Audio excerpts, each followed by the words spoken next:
Bu hikoyani qanday boshlashni ham bilmayman. O'sha tunning xotirasi meni ta'qib qilaveradi. U tun mening ham baxtim, ham baxtsizligim, ham hayotim, ham o'limim bo'lgan tun. Hammasi opamning to'yida boshlangan edi. Hovlimiz odam bilan liq to'la. Qudalar, qarindoshlar, qoni qo'shnilar har kim ozcha shod, ozcha xurram. Karnay-surnay ovozi, xonandalarning goh shoh, goh mungli ashulalari bir-biriga qorishib ketardi. Men esa bu shovqin-suron ichida go'yo bir ozim edim. Odamlar orasida yurar, kulimsirar, kim bilandir gaplashar edim-u, ammo xayolim butunlay boshqa yerda edi. Hayolim hovlimizning narigi burchagida o'z tengqurlari bilan suhbatlashib turgan ikki yigitda edi. Aziz va Mansur, mening xolavachchalarim, mening ikki yuragimni birdek larzaga solgan ikki yigit. Aziz, uning nigohlari olov edi. U bilan gaplashganimda so'zlarim ham, o'zim ham adashib qolardim. Uning yonida o'zimni ojiz, ayni paytda esa butun dunyoni zabt etishga qodirdek his qilardim. Uning kulgusi ham boshqacha edi, jarangdor, dadil. Mansur esa uning aksi edi. Uning ko'zlari chuqur, sokin, ammo ichida nimalar yashiringanini hech kim bilmasdi. U kamgap edi, ammo har bir so'zi oqdek edi. Ular ikkisi bir-birini to'ldirib turadigan ikki olam edi. Meni esa bu ikki olam birdek o'ziga tortardi. Qaysi biriga talpinsam, ikkinchisidan uzoqlashayotgandek tuyulardim. Bu tuyg'u meni ich-ichimdan yemirardi. To'y avjida, odamlar davrada raqsga tushardi. Kimdir menga ham ishora qildi, lekin men boshimni chayqab hovlining chetroqiga borib turdim. Nega bir ozing turibsan? Bu ovozdan seskanib ketdim. Yonimga qachon kelib ulgurganini sezmay ham qolibman. Bu Aziz edi. Uning o'sha olovli nigohlari menga tikilib turardi. Shunchaki, charchadim dedim. Aslida esa charchamagan edim, aksincha, butun vujudimda tushunarsiz bir quvvat josh urardi. Charchadim dema, dedi u ovozini biroz pasaytirib. Sendek qiz charchamaydi. Sen olovga o'xshaysan, yoqasan, kuydirasan, lekin hech qachon ochmaysan. Uning bu so'zlaridan yuzimga qon yugurdi. Nima deyishni bilmay qoldim. U esa tobora yaqinlashardi. Bilasanmi, men seni qanchadan beri kuzatib yurganimni, dedi u. Har safar ko'rganimda aqlimdan ozay deyman. Nega buncha go'zalsan? Uning qo'li yelkamga tegishi bilan butun tanamga tok urgandek bo'ldi. Qarshilik qilishga na kuchim, na xohishim bor edi. Aksincha, butun vujudim shu lahzani qanchalar kutganini anglab yetdim. Uning nigohlariga tik qaradim. Uning ko'zlarida o'zimning aksimni emas, balki olovni ko'rdim. Meni o'z domiga tortayotgan ulkan bir gulxanni. Shu payt orqadan kimdir keldi. Ikkimiz ham chochib tushdik. O'girilib qarasam, Mansur. U bizga qarab turardi. Uning yuzida na hayrat, na g'azab alomatlari bor edi. Bir muddat uchalamiz ham jim qoldik. Faqat uzoqdan kelayotgan musiqa ovozigina bu holatni buzib turardi. Men nima bo'lishini kutib dahshatga tushdim. Hozir janjal boshlanadi deb o'yladim. Hozir hamma narsa barbod bo'ladi. Ammo kutganimdek bo'lmadi. Endi men ikki olov orasida qolgandek edim. Men ketishim kerak dedim ovozim qaltirab. Mansurning qo'li bilagimdan tutdi. Shoshma, dedi u, biz sendan hech narsa so'ramaymiz. Faqat shu yerda bo'l. Bu so'zlarda qanday ma'no borligini tushunmadim, lekin qimirlay olmadim. Go'yo ikkala tomondan ikki qudratli magnit meni o'ziga tortib turgandek edi. Aziz qo'lini yelkamdan olmadi. Mansur esa bilagimni qo'yib yubormadi. Men ularning o'rtasida butun dunyodan uzilib qolgandek turardim. Ularning nigohlari bir-biri bilan to'qnashdi va men bu nigohlarda na raqobatni, na nafratni ko'rdim. Faqatgina men uchun menga bo'lgan tushunarsiz, ammo qudratli bir tuyg'uning aksini ko'rdim.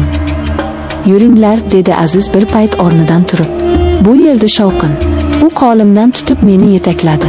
Rustam ham bizga ergashdi. Qayoqqa ketayotganimizni so'ramadim. So'rashga hojat yo'q edi. Men shunchaki ularga ergashdim.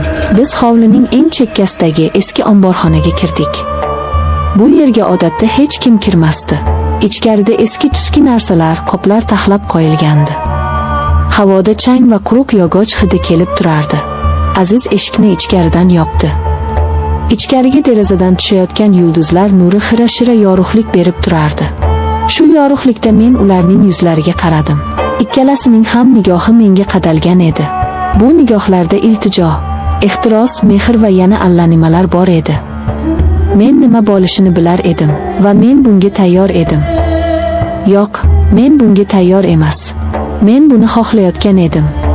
Butun vujudim bilan, butun borlig'im bilan shu lahzani istayotgan edim. Bu tunning qolgan qismi tush kabi o'tdi. Tushunarsiz, chalkash, ammo aql bovar qilmas darajada hayajonli va shirin bir tush. Men go'yo ikki xil musiqani bir vaqtning o'zida tinglayotgandek edim. Azizning otashin ehtirosi, uning shiddatli harakatlari meni yoqib kuydirsa, Mansurning muloyim shivirlashlari, ehtiyotkor teginishlari ruhimga malham bo'lardi. Bu ikki tuyg'u bir-biriga qorishib, meni butunlay o'ziga asir qildi. Men kimning quchog'ida ekanimni farqlay olmay qoldim. Ular go'yo bir butunga aylangandek. Men esa shu butunning markazida edim. Men nafaqat jismonan, balki ruhan ham ularga taslim bo'lgandim. Bu gunoh ekanini, bu aqldan ozish ekanini bilar edim, ammo o'sha lahzada bu dunyodagi eng yoqimli holatdek tuyulardi. Men o'zimni hech qachon bunchalik tirik, bunchalik kerakli his qilmagan edim. Har bir hujayram bilan yashayotganimni his qilardim. Bu lahza abadiy davom etishini xohlardim. Faqat biz uchalamiz va bizni o'rab turgan bu sehrli tun.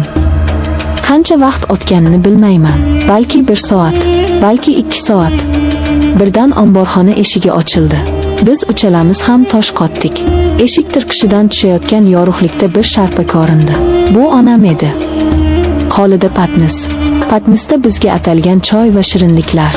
U bizni chaqirib topolmagach, shu yerga kirgan bo'lsa kerak. U bir lahza bizga qarab qoldi. Uning ko'zlari avvaliga hech narsani tushunmadi. Keyin esa uning ko'zlarida avval hayrat, keyin ishonchsizlik, so'ngra esa men hech qachon, hech kimning nigohida ko'rmagan dahshat ifodasini ko'rdim. Onamning yuzi oqarib ketdi. Lablari pirpirab nimadir demoqchi bo'ldi, ammo ovozi chiqmadi.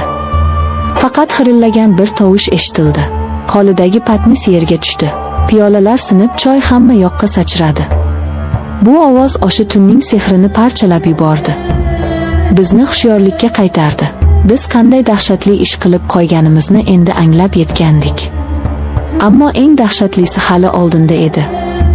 Onam bizga qaraganicha bir qadam orqaga tisarilmoqchi bo'ldi, ammo oyoqlari o'ziga bo'ysunmadi. Uning ko'zlari katta-katta ochilib, bir nuqtaga tikilib qoldi. U qo'llari bilan ko'ksini ushladi. Yuzi ko'kara boshladi. U og'zini ochib nafas olmoqchi bo'ldi. Lekin havo yetishmayotgandek boqilardi. Va keyin u sekin-asta, jonsiz bir qohirchoqdek orqaga quladi. Uning boshi yerga gurs etib urildi. Men qotib qolgandim. Nima bo'layotganini idrok eta olmasdim.